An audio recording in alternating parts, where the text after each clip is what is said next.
to the house of the Lord. Let us go rejoicing to the house of the Lord.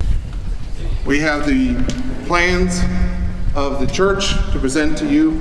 I've seen these many times, but it's not good. Good to see the finished product also. The Lord of earth and heaven has assembled you before him this day to dedicate this house of prayer.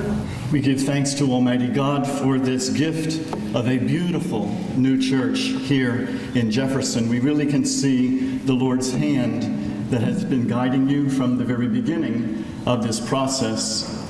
You parishioners, under the guidance of your pastor, have worked together finally to produce this beautiful church for the glory of God. It was hard work, yes, and I want to thank you for your dedication to the Lord.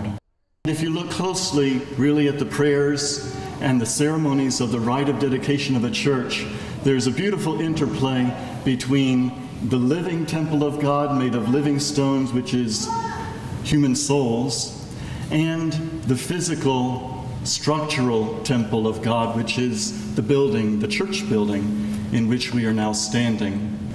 This place is now, through this consecration today, symbolically by the consecration of the altar and of the four crosses, it's set apart.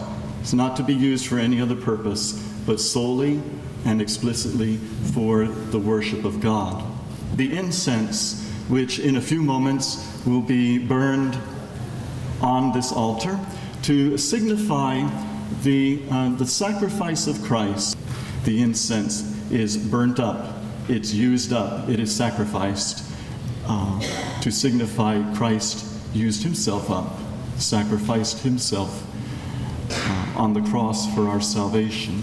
And finally, the church will be ablaze with light to signify the light of Christ that dwells here. I am the light of the world. No one who comes to me will ever walk in darkness, but he will have the light of life, Jesus says.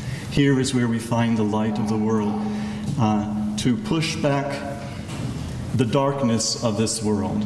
But in this place, we reminded that Jesus, the light, is here, and we can always find our comfort, consolation, and strength.